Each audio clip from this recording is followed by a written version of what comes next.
বন কীৰ্তন কৰিল ৰগন লভিবা পুণ্য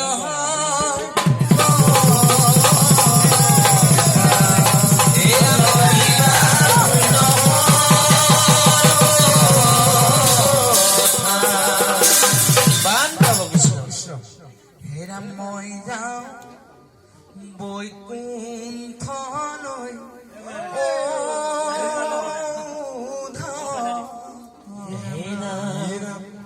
তুমি নাকান্দিবা তুমি নাকান্দিবা হেৰাম বিচাৰিলে তুমি মোক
তুমি নাকান্দিবা বিচাৰিলে তুমি মোক হৃদয়তে পাবা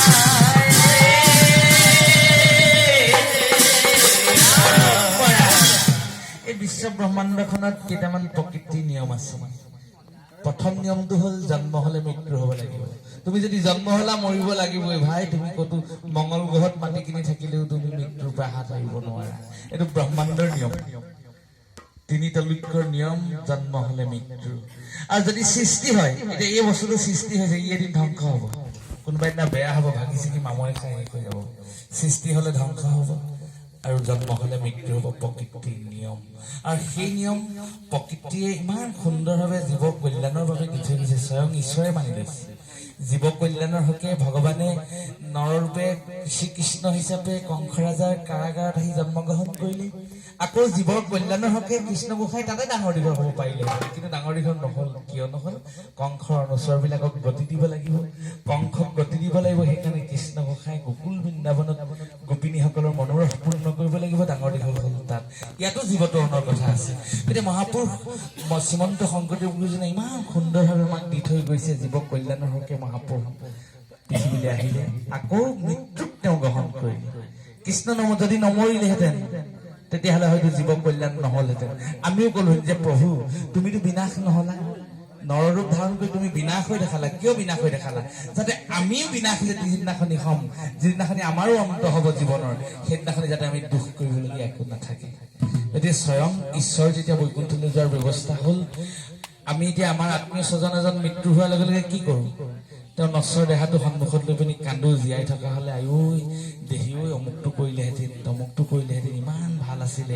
এইখিনিহে আমি কৰিব পাৰোঁ, আৰু আমাৰ একো ব্যৱস্থা নাই। কিন্তু অকল আমিহে কান্দো নেকি? স্বয়ং যেতিয়া জগতৰ স্বামী বৈকুণ্ঠলৈ যোৱাৰ ব্যৱস্থা হৈছে, তেতিয়া প্ৰকৃতিয়ে কান্দিছে, তেওঁ পত্নীয়ে কান্দিছে। পত্নী কোন? ভকত। ঈশ্বৰৰ পত্নী হ'ল ভকত।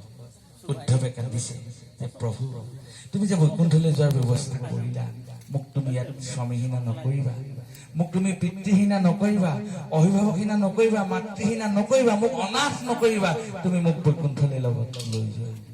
আপোনাসকলে ইয়াকো জানে, কৃষ্ণ গোসাঁই বহি আছে, কৃষ্ণ গোসাঁই চৰণত ধৰি উদ্ধৱে শুকাই কান্দি আছে, আৰু উদ্ধৱৰ চকুৰ পানীয়ে কৃষ্ণৰ ভৰিত তিতি গৈছে। বেলেগ মানুহে যদি দেখিছে কৃষ্ণ ভৰি ধুৱাই থৈছে বুলি ভাবিব, চকু পানী ভৰিত তিতি গৈছে। শ্ৰীমদ ভাগৱতে কৈছে, আমি কোৱা নাই। মহাপ্ৰভুৰ চৰণত ধৰি উদ্ধৱে কান্দিছে, তেতিয়া ঈশ্বৰেও নকন্দাকে থকা নাই, কাৰণ ঈশ্বৰো ভকতৰ প্ৰতি মায়া আছে। ঈশ্বৰে কি পিন্ধে? পীত বস্ত্ৰ পিন্ধে, হালধীয়া বস্ত্ৰ পিন্ধে। শ্ৰীমদ ভাগৱতৰ একাদশ স্কন্ধত কৈছে বোলে পীত বস্ত্ৰে মুখ মচি প্ৰভু নাৰায়ণ স্নেহে ধৰি উদ্ধৱক বুলিলা বচন। উদ্ধৱ মই বৈকুণ্ঠলৈ যোৱাৰ সময় হ'ল, মই যাব লাগিব। কিয় জানানে? জীৱৰ কল্যাণৰ হকে যাব লাগিব। মই বৈকুণ্ঠলৈ গ'লে কি হ'ব জানানে? প্ৰভুতো মই একো নাজানো। মই গ'লে লোকতো মিলিব বিমংগল। এই যে মোৰ সন্মুখত যে দেখিছা জনসমুদ্ৰ মানুহবিলাক যে দেখিছা, এই মানুহবিলাকৰ কি হ'ব জানানে? বিমংগলে দেখা দিব, অমংগলে দেখা দিব। মই গ'লে লোকতো মিলিব বিমংগল। আৰু মই ক'ত থাকো? প্ৰভু আপুনি দ্বাৰকাত থাকে। দ্বাৰকা নগৰ সাগৰ ৰত যাই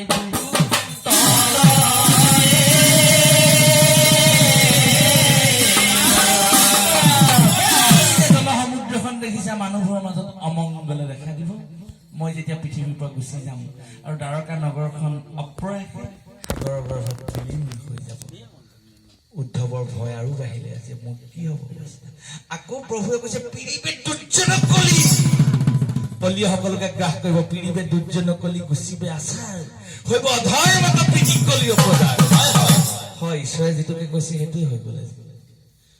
পুতেকে বাপেকক হত্যা কৰি ভাল পোৱা হ'ল, টকা 10টা মাকে নিদিয়াৰ কাৰণে মাকক হত্যা কৰিবলৈ পুতেকে বেয়া পোৱা নহ'ল, ভাল পায়।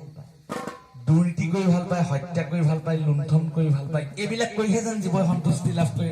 পিৰিবে দুৰ্জনক কলি, কলিয়ে সকলোকে পিৰিব। শ্ৰীমদ ভাগৱতে কৈছে পিৰিবে দুৰ্জনক কলি গুচিবে আচাৰ। পিতা পুত্ৰৰ সম্বন্ধ নাথাকিব, গুৰু শিষ্যৰ সম্বন্ধ নাথাকিব, হৈব অধৰ্মত প্ৰীতি কলি অপজাৰ। অধৰ্মী কামবিলাক কৰিহে বোলে মনুষ্যই কলিযুগত ভাল পাব। এতিয়া উদ্ধৱে ভাবিলে সৰ্বনাশ, হে প্ৰভু এইখন সমাজত তুমি মোক অকলে থৈ নাযাবা, তুমি যেতিয়া বৈকুণ্ঠলৈ যাবা মোকো তুমি লগত লৈ যোৱা।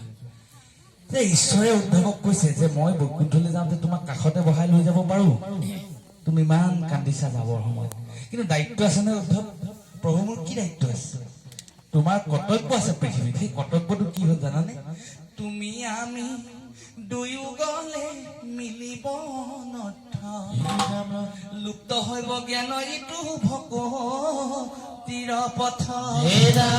অনৰ্থ হ'ব তোমাক যদি মই লগত লৈ যাওঁ।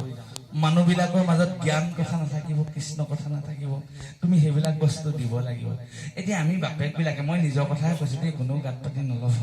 কাইলৈ পৰহিলে বহাগ মাহটো আহিছে, মোৰ মানুহজনীয়ে ক'ব ল'ৰাকেইটা শুৱনি চুৱাব লাগিছিলে, কিবা এটা কৰিব লাগিছিলে। গতিকে আমি অকল সেইবিলাকত লাগি থাকোঁ। যদি আমুক দান দিলোঁ, তামুক দান দিলোঁ, কোনোবাই যদি কয় নহয় বোলে ফল মৰণ ৰসাতল, আমাৰ বাপেকবিলাকৰ অৱস্থা নাই আৰু কাহিল। ৰসাতলত ঠিকে আছে, কাৰোবাক দান দিলে ৰসাতল পৰা জীৱই মুক্তি নাপায়। ৰসাতললৈ জীৱ কেতিয়া যায়? শ্ৰীমদ ভাগৱতে কৈছে বোলে ভগৱতী বিহনে জীৱ যাইবোৰ তল হেৰণ জানি পৃথিৱীত থকা মহা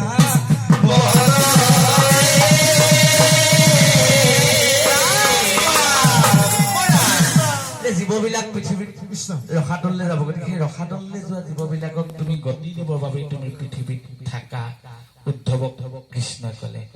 উদ্ধৱে ভাবিলে যে প্ৰভুৱে যিটো সিদ্ধান্ত ল'লে, হেড অফ দ্য ডিপাৰ্টমেণ্ট তেখেত, তেওঁ যিটো সিদ্ধান্ত ল'লে ইয়াত দেখোন সিদ্ধান্তটো কোনো ধৰণে বাতিল নহয়, চূড়ান্ত সিদ্ধান্ত ল'লে। প্ৰভু অকলেই বৈকুণ্ঠলৈ যাব, মোক কোনো উপকাৰে নিনিয়ে। তথাপিতো উদ্ধৱৰ দুখ লাগিছে, প্ৰভু মই কলৈ যাম? মোৰ উদ্ধৱৰ হৃদয়ত মায়া আছে। কাৰ মায়া আছে? ভকতৰ মায়া। ভকতৰ অৱস্থা কি হ'ব তোমাক নাপাবলৈ? কৃষ্ণৰ বচন শুনি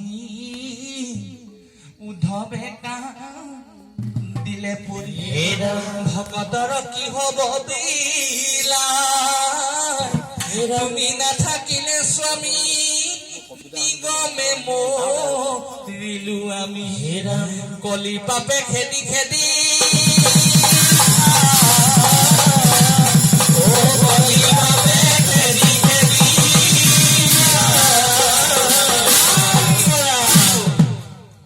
তেতিয়া উদ্ধৱে ঈশ্বৰক কৈছে, নাযাবা আমাক এৰি মোক প্ৰভুদেৱ, নাযাবা আমাক এৰি, নাযাবা আমাক এৰি মোৰ প্ৰভুদেৱ, নাযাবা আমাক এৰি।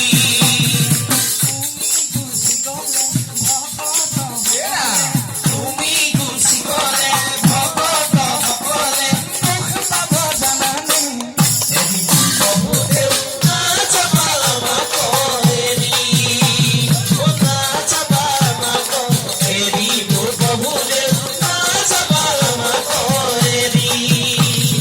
তুমি গুচি গ'লে ভকতসকলে, তুমি গুচি গ'লে ভকতসকলে দুখ পাব জানানে? এৰি মোৰ প্ৰভুদেৱ, নাযাবা আমাক এৰি। কৃষ্ণৰ বিৰহে জানা উদ্ধৱ মহন্ত, কান্দি কান্দি আছে গণ যমুনা বালিক। নাযাবা আমাক এৰি মোৰ প্ৰভুদেৱ, নাযাবা আমাক এৰি। তুমি গুচি গ'লে ভকতসকলে, তুমি গুচি গ'লে ভকতসকলে দুখ পাব জানানে? এৰি মোৰ প্ৰভুদেৱ, নাযাবা আমাক এৰি, নাযাবা আমাক এৰি। ঈশ্বৰে উদ্ধৱক কৈছে যে ঈশ্বৰে উদ্ধৱক কৈছে, লাজ এৰি গুণ গায়া নাচে আনন্দতে, হে জগত পবিত্ৰ কৰে সেহিহে ভকতে। কলি যুগত লাজ মান কাটি কৰি গাহস্থ জীৱনৰ মায়াত আবদ্ধ হৈ যি মোৰ নাম চৈতন্য কৰিব, তেওঁহে জগত পবিত্ৰ কৰে। তাকে শ্ৰীমদ ভাগৱতে কৈছে, লাজ এৰি গুণ গায়া নাচে আনন্দতে, জগত পবিত্ৰ কৰে সেহিহে ভকতে। আকৌ কোৱা হৈছে, মোক লাগি প্ৰেম আছ ৰিল যাৰ